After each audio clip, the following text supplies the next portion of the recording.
Harambee! Neno hili si hivyo, mambo ni matatu. Ladies and gentlemen, good morning and welcome back to our channel once again. It is now very clear that Edwin Sifuna and Babu Owino are on their way out of ODM party. And for me, that's going to be a major political blow to Raila Odinga and the entire ODM fraternity. Because first of all, Raila Odinga might not be on the ballot in 2027. Or do you think Raila Odinga will be on the ballot? I'm persuaded that Raila Odinga in 2027 is going to support William Ruto's re-election. And because Raila Odinga will not be on the ballot in 2027, there is nothing which will compel Babu Owino and Edwin Sifuna to support the candidate Raila Odinga will be endorsing. And that applies to several other ODM supporters who are not for the broad-based government. And that would mean that Edwin Sifuna and Babu Owino will get people, if they decide to go, who will follow them. And for me, that is the biggest challenge which Raila Odinga is going to face. The fact that he will not be on the ballot is going to play a major role, politically speaking, on how Babu Owino and Edwin Sifuna will be treated outside there.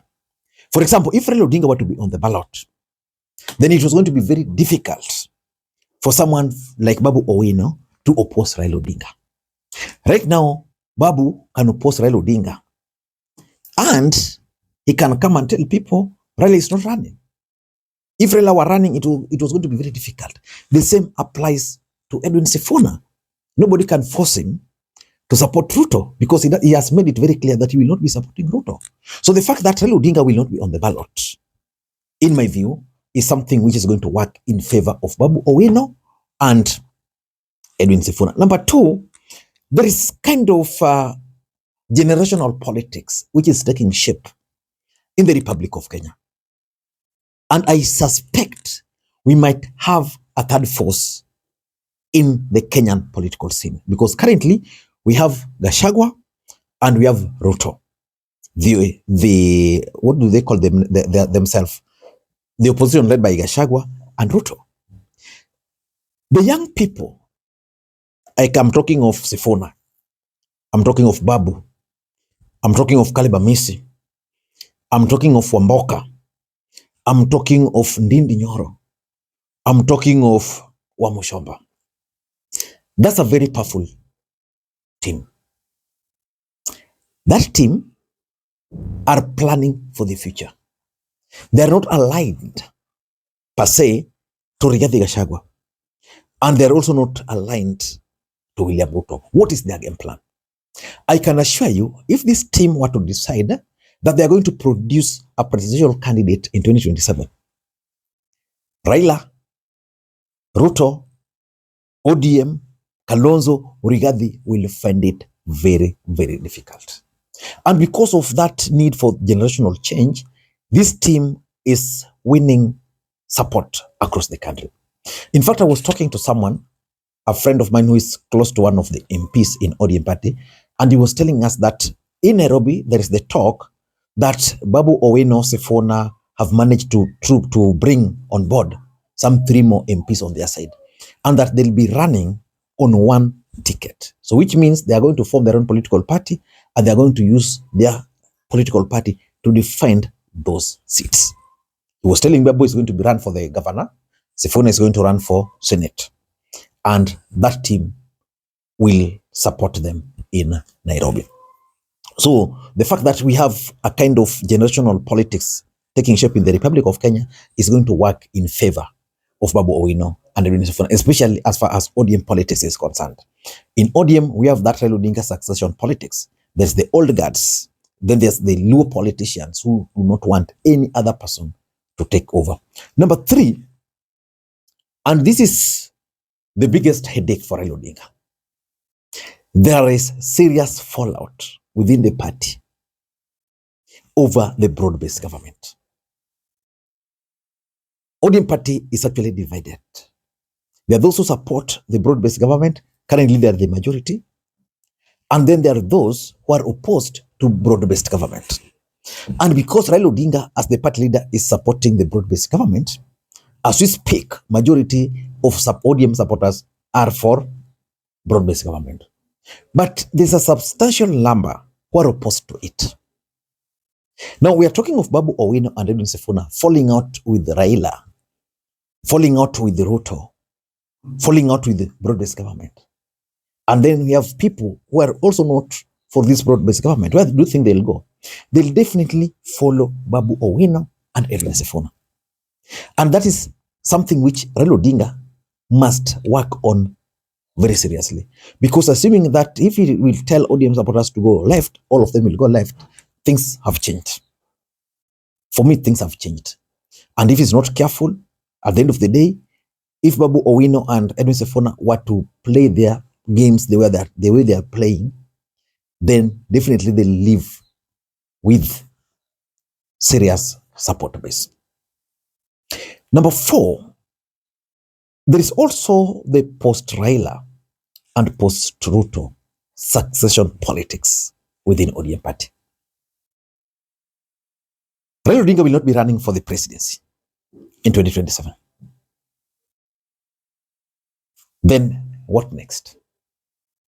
Even if William Ruto were to win his re-election in 2027, if Ruto were to win, let's assume Ruto were to get re-elected, he won't be eligible to run again in 2032.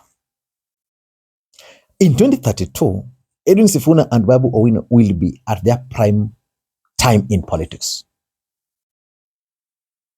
Within ODM party, they have been undermined, they are being frustrated.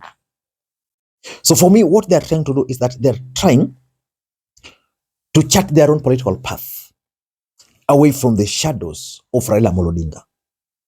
So that by the time Raila Odinga will be exiting the political scene, probably with Ruto, they'll be standing on their own. I don't know how this is going to play out, but that is their game plan. Age is on their side. They have their support base. As we speak, Babu and Sifuna are currently the most popular politician within ODM party after Raila Odinga. If you have to put Sifuna here, put Babu Owino, put Raila, and then put any other name you can mention within ODM party, their popularity will be in that order. Number 5, which I think is something which is a game they mastered, is their brand of politics. Babu Owino's brand of politics and Edwin Sifuna's brand of politics resonates so well with the ODM support base. That is why whatever they've been saying resonates with the people. That's why Edwin Sifuna can confidently go into a meeting, ODM meeting, chaired by Raila Odinga, and talk the way he wants, and the crowd claps for him. It's because the ODM support base, it's because their brand of politics resonates so well with the politics of ODM supporters. That's why Babu Owino the other day was in Kasarani, and you saw the kind of support he received.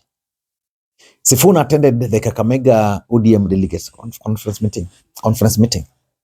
You saw the way he was received. Their brand of politics resonates with the people. And importantly, the political matrix in their respective constituencies, that is Edwin Sifuna in Nairobi, Babu Owino in Embakasi East, the political matrix in Nairobi actually favors them. Edwin Sifuna can win in Nairobi without ODM party. Babu Owino can win in Nairobi currently without ODM party. Let me explain. If, for example, Rigathi Gachagua were to endorse Sifuna today, and Kalonzo endorsed Sifuna for Senate, I doubt if anybody will be able to defeat them. Because Sifuna has played his politics so well, he did not support. Edwin Sifuna has played his politics so well. Babu Owino has also played his politics so well. Babu Owino, for example, did not support the impeachment of Rigathi Gachagua. But if Rigathi were to say, we are supporting Sifuna, the entire Mount Kenya in Nairobi will rally around Sifuna. Sifuna will get the Kamba votes. Sifuna will get the split ODM support base. And of course, based on the way he's played his politics, the agencies will support him. Sifuna will easily win in that election. The same to Babu Owino. They can win both sides if they're in ODM party or if they're outside ODM party. So the political matrix favors them, which means they can stage the rebellion but still succeed. Most people who have always staged rebellion against Raila Odinga within ODM party, most of them have always fallen down. Ababu Namwamba fell in Budalangi. Why? Because Budalangi is predominantly ODM. That time Raila was running. The number of votes in Budalangi could not allow him to be, could not allow Ababu Namwamba to be re-elected. And lastly, I think there is the element that William Ruto's government has failed. And that the ODM experts in William Ruto's government are also not doing much. They are let down. And because of those failures, it's going to be easy for Babu Owino and Sifuna to easily outmaneuver the ODM brigades if they are not careful.